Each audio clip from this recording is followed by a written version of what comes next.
Hello guys and girls, welcome back to another episode on the Falcon YouTube channel. Hope everyone's doing really well. So we're back with another student sit down. So join me today, so myself and Neil, which you've seen on lots of YouTube episodes before here. We're going to be just really going over Sean and Aidan's journey within Falcon, how they've been getting on, and any kind of tweaks that they can offer that they've found that's helped them in their trading journey. Sometimes it really is just one small tweak that you might not be doing that's going to improve your overall performance. So we're excited to get in. Thanks again for coming on. Pleasure. It's going to be really cool to dive into kind of stories, because everyone's got a slightly different story and process of what they do and things like that. It'll be really cool to dive into that. So whereabouts are you based at the minute? A place called Newton Abbot in Devon, so nice. Down towards like the south, yeah. Is that about 4 or 5 hours away, something like that? Yeah, it took us about four and a half hours to get up here. Yeah. Not too bad, yeah. Because I'm from Barnstable, which is just about an hour and a half away drive from where Aidan lives. Mm-hmm. So, before we actually got here, Aidan actually drove up to where I live and stayed the night, and that's the next day we drove up to London. Oh, nice. Some commitment. Yeah. Looking forward to tonight. Yeah, it's going to be awesome. Yeah, haven't been in a suit in a while, so any excuse to get in a suit. Good stuff. So we've got the Christmas party tonight, which we're really looking forward to, and me and yourself, Neil, we were talking about how quick has this year gone. It's insane. Yeah. So I moved back to the UK a year ago, because when I did, it was about 3 days before we had the last Christmas party. Mm-hmm. So so that was a bit of a whirlwind. Now I feel a little bit more ready for this one. Yeah. Looking forward to it. It's going to be good. Yeah, I'm really looking forward to tonight. Yeah. I think it'd be really cool to go into how. So when did you guys join Falcon? I joined in May of last year. Mm-hmm. And yourself? September 2018, so just over a year now, yeah. And how's your trading going at the minute? Yeah, it's going really well. Feeling really consistent in what I'm doing, confident on the charts. A lot like peace of mind when I'm on the charts now. Mm-hmm. Beforehand, it was kind of like self-doubt, but when you touched into the psychology side of it more, held masses, like reading the books like Gym Paradox, like you said. Yeah, picking up tweaks through them and feeling dead confident. Feeling dead confident. Had you guys been trading before you joined Falcon? Yeah, I have actually. I've been trading since I was 18. That's why I signed up for a course then. That was more of a support and resistance based strategy. It was actually quite a good course, to be honest. I learned quite a lot from it. Yeah. But I prefer, since joining Falcon, I'm more into this style. Yeah. I much prefer it. Why do you think that is? Do you find it just easier to read the charts? Or? Yeah, definitely. The old way I traded, I've got a journal on Evernote, and actually would look at it now and it looks completely horrible. I wouldn't have a clue how to read it. I've done that. I look back through some of my really old ASR from when I first learned how to trade. Yeah. It's just lines everywhere, indicators everywhere. It's almost like someone else was doing my trading for me, but Spoke to someone at the boot camp yesterday. Yeah. He showed me a picture of his old charts. Oh, yeah. You see that? It's crazy. That was insane. I didn't even think he understood it. You just it just goes to show you how confident you feel when you see the simplicity. The way that we look at the charts, once you see it, you can't unsee it. Mm-hmm. No, definitely. Simplified, isn't it? Yeah. Dead Definitely. simple. And you touched on something earlier, Aidan, about feeling consistent in your mind. Mm-hmm. I think that's something that people don't touch on enough. You can have consistent results, and just a quick story. I think we told a story before, but I've spoken to traders before, even in the community, that have hit on average about anywhere between 3 to 5% per month, sometimes 5% per month, for 5, 6, 7 months, and then have doubt and then give up. Mm-hmm. Yeah. Try and wipe that one out. Because you need consistency in your mind, as well as that, your mind needs to scout before your account scouts, and self-sabotage is a real thing. Yeah. So you need to have that mindset on point. It just goes to show, because some people are struggling to get results, and they're focused and they're willing to get into the long game. And then you've got the other end of the scale where they actually see the results and then give up, which would baffle a lot of people, thinking, why would you do that? Yeah, But exactly. It's like maintenance, wasn't it? We were talking about earlier. When you almost reach a level where you want to be, or a goal or something like that, then you start to tail off, or motivation might go. But yeah, biggest boom and bust, isn't it? You hear a lot of boom and bust trading stories. You mentioned about even just going into the sports side of things, Conor McGregor, Yeah, exactly. Tyson Fury. Yeah. Incredibly switched on mindset, is on point and achieves so much, and sometimes it can go a little bit south, because I think when you have this end goal, if you like, that's why we never really talk about end goals. It doesn't really make sense. When you're more open to just always becoming a better version of yourself, because if you set monetary goals, for example, let's say you want to make $1 million, or you want £1 million in your account, and then you achieve that, and then you get it, then what happens? You start to feel unfulfilled because you feel like you was going to feel a certain way by achieving it, and once it's there, you don't have that feeling anymore. And you're thinking, hold on a minute, where do I go now? I'm kind of lost. Well, I think the thing with trading is because there is no end goal, it's never done, you never completed with trading. And as you grow, and as let's say your capital grows as well, your paradigm shift as well. Yeah. So what you once considered to be a lot of money, once you get closer to that sort of area, your paradigm shifts, and you strive to reach new goals and new targets. So it's a little bit different to what we were talking about with the sports. People like Conor McGregor, Tyson Fury, where you win a title, you've won everything that you can for your sort of category. You've won, even Conor McGregor, like different weight classes, you've got both belts. What do you do next? You've got so much money in the bank, you've won everything you can.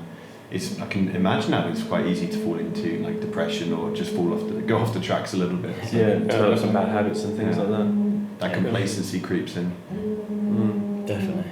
Because I've noticed with me, right, if I haven't got my routine locked in, wake up early at 6 a.m, check the charts, then let's say, because I run an e-commerce business as well, so I've got to do my, check my emails, package up my orders, then I go to the gym afterwards.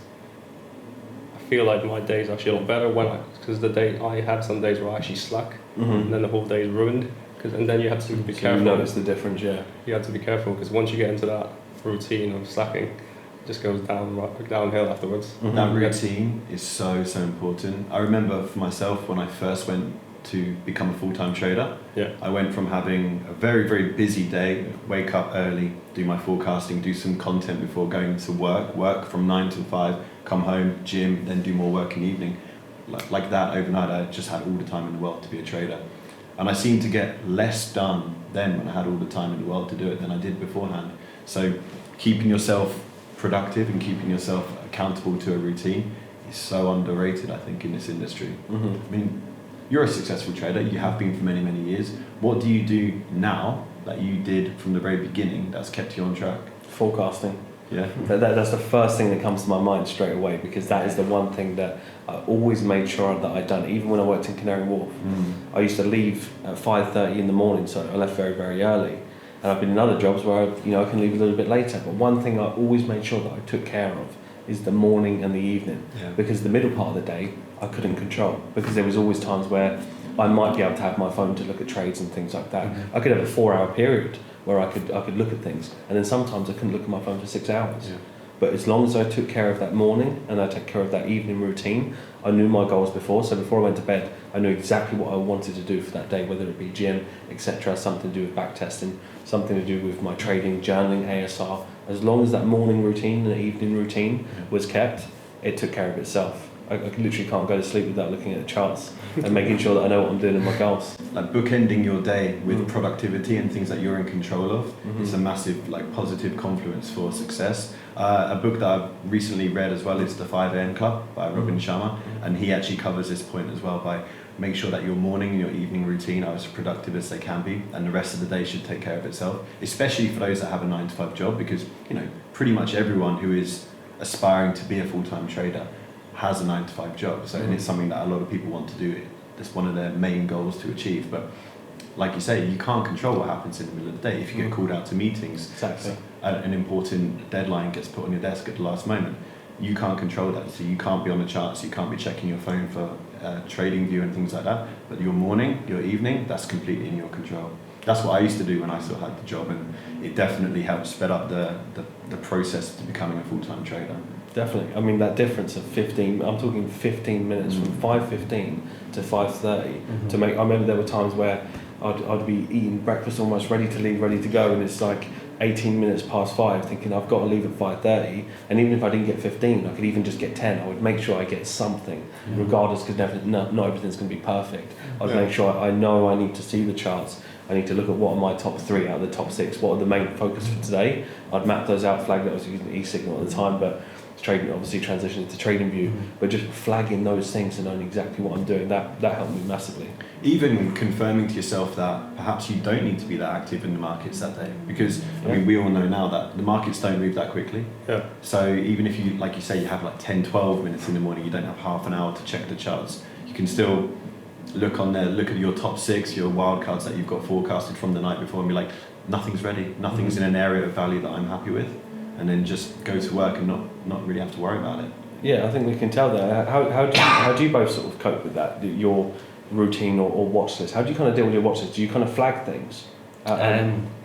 So the night before, I'll do like a thorough forecasting session. In the morning, more just like 15 kind of minutes, just to like skim over, see if anything like drastic changed. Add a few alerts, and then like you said, if anything's on, set alerts, and if nothing's on, then leave it, put it in the pocket, and ignore it. Yeah. Yeah, that's exactly what I do, because before that, I wouldn't forecast as much, and then you'd be like, in the morning, skipping through the charts, looking for opportunities when you haven't planned anything out. If you forecast and you know exactly what's going on, let's say there's no trades for the day, as Neil said, you can go throughout your day, relax, knowing there's nothing for the day. As he said, you can always set alerts anyway if it reaches a certain point. Because I'd mention, I'd go through my phone and thinking, oh, is there a trade today? Is there a trade today? Keep on looking, wasting hours and hours of my time. Yeah, that's an interesting point. I think knowing when to take a step back from the market is a position within itself. A position is not taking a position. One of the hallmarks of being a successful trader is knowing when not to trade. I think that's just as important, if not more important, than knowing when to be present and like hot in the market. It takes a lot of discipline, doesn't it? Oh, definitely. And to apply a bit of context to that is that if you could be up 6% for the month, 7, 10%, and just literally give back percentage after percentage after percentage. Why? Because you trade for a condition that is not optimal. For example, you start taking low quality trades in low quality conditions, in low quality areas. What are you going to expect? And this is where this kind of euphoria, feeling invincible happens. Because if you take a really good trade, meets your plan, you bank 8%, you're kind of in this mindset now, well, most people that are not experienced, where, and I've been there, I just think I can kind of get away with any trade. A trade that's not that great, that may work out, I'll just take it, because if I lose one, I'm at 7. I was at 8, no big deal. That trade doesn't work out, then you're starting to feel a little bit disappointed. I would have preferred to still be at 7, so I'm going to take another trade to get back up, and you start risking something else. Then you're then going down. Before you know it, you finish on -1 or something, and you give back trades to the market. So knowing when to take a step back when something is literally not there, it's not in your plan, is so important. I think that only happens with experience, doesn't it? Yeah, and I would say, as a coach, you typically see this in a lot of newer traders. So for anyone watching this, if you are finding that you're falling into this trap where you have a few good trades, you get yourself up a nice little buffer for the month, and then you gradually chip away at that and give your percentage back to the market. If you are doing this, go back through your trades, go back through your journal, and find out when you're taking your wins and when you're taking your losses. If you're taking a lot of your wins in the impulsive phase and then giving back slowly but surely all of your percentage in the corrective phase, there's an easily identifiable step for you to take right there, and to know when to be present in the market and when to perhaps take a step back. And I think even looking at that on the charts, I was wondering what both your opinions are, is that really comes from a bit of greed. Because if you imagine when that happens, you take a lot of great trades in the impulsive phase that makes sense. Let's say, for example, we break out, like Cadien recently, we form the first flag, there was the risk entry before that. Let's say you take a couple of those trades, you've got the risk entry, now you've got the reduced risk entry on the break, and then you get further and further down where you've actually made a pretty decent percentage point at this point, and we're at the 90% rule, we're likely to create a deeper correction, and you take 4 trades within that correction thinking that it's just going to keep going, and you've got this greed of, well, I've banked 10%, I want to make 20%, and then you undo half of that, and you could have just kept it by doing nothing, which is crazy, and that's a hard thing to learn. It does take a little bit of time. Sometimes doing nothing is the most profitable thing to do. And as a newer trader, I can fully appreciate how that might sound almost counterintuitive, but like you said, it comes with time, and it comes with experience, and it comes with a lot of hard lessons along the way. Like sometimes you have to ask yourself the question, how many more times am I going to do this to myself before it actually sinks in? So have either of you guys ever experienced this yourselves? I think one of the things that helped me massively was with forecasting before. I used to get carried away with forecasting like every possible scenario. I'd spend like 10 minutes on one pair, but now I just forecast my trading plan. It's simplified it a lot. And how many scenarios do you normally map out now? Normally, I mean, depends where we are, but usually around 3. 2 or 3, possible, probable, and then if there is a third, then map out third. Bit of a wild card scenario. Yeah, exactly. And how do you feel when, let's say, for example, none of those get achieved, because sometimes what we forecast will not play out? Do you just kind of accept it if it is what it is? Does it ever affect you psychologically? Nah, just push it aside and leave it. And how much more confidence do you have as a trader knowing that if it doesn't play out, I kind of leave it alone, Yeah, exactly. shut the laptop and I Peace go. of mind, isn't it? Yeah. Because it will come, like, whichever pair it is, there'll be a setup that comes to fruition, whether it's that one or not. So yeah, just put it aside and ignore it, carry on. What about yourself, Sean? No, because as you mentioned there, I used to be the trader who would look at an entry right at the middle of a whole structure, for example. It's already dropped, and there'd be a little correction. I'd take it, but it's not a high probability trade. And now when I look at the chart now, if it's way down there now, I wouldn't take it. I'll just like put it to the side and literally said, no, I'm not taking that. I think that helps shift the ratio, so you're not taking too many valid trades, and then what naturally happens is that you go more towards the 80-20, 80% high probability, then 20% valid and things like that. And there's nothing wrong with valid trades. It's just if you feel like you're making a mistake of constantly giving too much back to the market, or you're seeing a lot of it go, you're not getting involved in it, then the FOMO kicks in, and then you take a valid trade. It's not even about just taking a valid trade, because we could take a valid trade and it doesn't work out. But it's what happens before is the interesting point. So for example, if you banked, let's say, a decent percentage, let's go back to the CAD yen example, you bank a decent percentage and then you take just one valid trade and it's one that doesn't work out. There's nothing wrong with that. Yeah. Because it's a valid trade, it means the plan. It's when you don't take any of those trades and you've got the FOMO, which is why you took it. You've got to understand why you took the valid trade, because it could be a trade that anybody would take as well. So because that happened with pound Aussie a week or two ago. We had so it dropped in the structure, impulse correction, and I took it, but it wasn't high probability. I knew that if I get triggered in and obviously been taken out, I'll wait for the second move up for the double top and then take it from there, and that's what I actually did. And I banked just I believe 2% on that. So that's the great thing. You knew exactly what you was doing before you was doing it. So was that decision process before then? Was it calm? How much did you think about it, or was it like, well, I've already done it. I've already predicted this. This scenario's played out. I just execute the order. Literally, it was just a minute. It was about 1 o'clock in the morning. I said, "Oh, then this looks alright. It's not high probability, but it's valid. Take it. If it doesn't play out, just wait for the double top and take it from. And what's the worst that can happen? Yeah. You lose 1%. That's alright. Yeah. But it's that the ability to make that decision so instantaneously only comes as a byproduct of putting all the hard work in behind the scenes. Yeah. What people see, like what we do as traders, is you see their trading view charts or whatever, their broker screen prints and like what they've banked in the trade, but they don't see the hours and hours of forecasting and back testing and journaling and ASR that goes in behind it. So definitely a preparation game, isn't it? It's all about preparation. 100%. And for yourselves, is there any kind of big goals you're looking at for 2020, or anything that you want to work on more for 2020 in your trading? I think just get a bigger account size, really start to handle some more emotions with bigger account size. That's my main focus, definitely. Literally just keep at it, and I've made a lot of improvements this year. I've actually was putting myself down this year thinking, I haven't made that much progress. However, looking through the year from my Evernote, I've actually made so much progress, even throughout the months. Obviously now we base it in quarters. Next year I've got an investment coming in potentially. Nice. They've already offered it to me. Oh really? It's from a family. I said, no, I don't want it yet. I said, we'll leave it till next year. We'll see from there. And that's awesome. That's what I mean. We can overlook so much progression so easily. And I think it is important to give yourself that pat on the back a lot and recognise, because we can get too caught into what could I have done more. And that's a great hungry attitude to have. But at the same time, if you haven't got the balance of recognising what you've done right as well, you'll be in this mindset of like, I'm just not doing enough. And then almost let it get you down rather than fuel you to do even more. Because there is no, like what we're talking about at the beginning, there is no end goal with trading. You can fall into that trap of constantly grinding and trying to push forward and look for what's next. And then sometimes you forget to stop and take stock and look up and see, actually, I've come a hell of a long way. What I know now is worlds apart from what I knew 6 months ago, a year ago.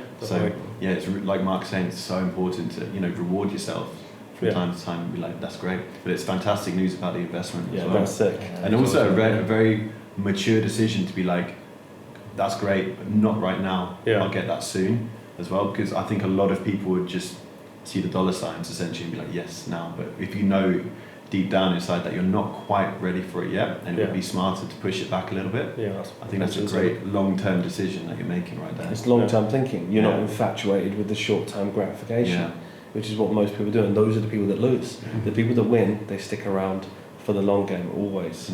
So no, it's been crazy to see the progression this year of the community, even for a slightly more difficult market condition for pretty much every single strategy of indecision and things not committing to themselves what they normally would. Great thing is the market's squeezing for very, very impulsive conditions. So I think that if you stayed focused and you stayed disciplined this year, people are going to be in for a treat for 2020. Yeah, no, definitely. I feel like this year as a trader, if you just focus on one aspect like the results, it hasn't been the greatest year that I've had as a trader. Mm-hmm. It's but if I look at my growth as a trader as a whole, Mm-hmm. it's far surpassed what I thought I would be able to achieve in 12 months. And then the mentality and everything that comes with that. But I feel like, you know, when everything happens for a reason, and I had to go through this, not hardship, but these difficult months now to sharpen up my skill set, work on my risk management, work on my entries, to put me in position to be the best trader I can be at this point, to really capitalize on the impulsive phase that is going to come next. And I feel that if that impulsive phase had come now, I wouldn't have capitalized on it as much as I hope I can do next year as well. Mm-hmm. Mm-hmm. It's learning to be patient and just know, like, when it's meant to happen, it will happen. Yeah, and then bringing that to those times where you go through those slightly tougher periods, come on top, and then have that word maintenance in your mind that we spoke about, because you have to have the maintenance. Like I said, I could easily get away with doing not much forecasting and not much analysis over the weekend, but that will be the very part of the demise of it going south. I'll still do a crazy amount of hours over the weekend because I'm in this analyst mode on the weekend, so then I can switch straight into execution mode as soon as the bell opens. I'm trading on Sunday night, because very rarely the positions will come at that point, but you still have to be ready as if it's there. And I think that's the real key thing. And a question for you guys, from what you've been in the community for a while now, what's your kind of thoughts on the community? How have you found any benefits? Has accountability helped? Sharing kind of stories with people, going to meetups and things like that, would you say that's helped your journey? Yeah, because my first meetup was actually the Birmingham meetup this January, and that's where I met Aidan. And coincidentally, is that where you both? Through Falcon. And coincidentally, he lives an hour and a half away. So now we do like a meetup at Exeter every month and catch up, and obviously keep in touch on Skype and WhatsApp as well. Because I believe a lot of people do go on the trading journey on their own, which is completely fine because you got that self accountability. However, having a partner, or even they don't have to live close to you. It could be anyone in the community. It does actually help. Because they'll be messaging, have you done this work, have you done it? And then, because if he's done something wrong or I've done something wrong, we'll point each other at it. It won't be like, oh, don't worry about that, mate. You'll be right next week. That sort it out, you're serious about this, there's got some serious goals here, and I think that is the great thing. There is a direct correlation between what I've seen from people that succeed in the community and traders as a whole: accountability. I think that's the word that it needs to be in people's minds. People think they're working hard, but they're not. It's like when you listen to David Goggins for the first time, you think you run a lot, and then you find out who really runs a lot. Yeah, that man will put anyone to shame though. But it just shows you, even going to speaking to Jono recently, done a podcast, etc.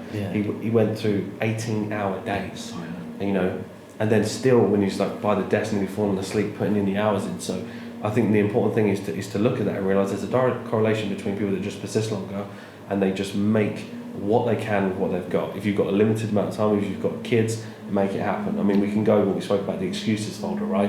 Once you know about the excuses folder, you can always look at it and say, no, it's me making excuses, let's get on track here. Because that's what I actually did before. I was looking at, comparing I was, people who are successful traders, I look at their traits, I'm like, what are they doing that I'm not doing?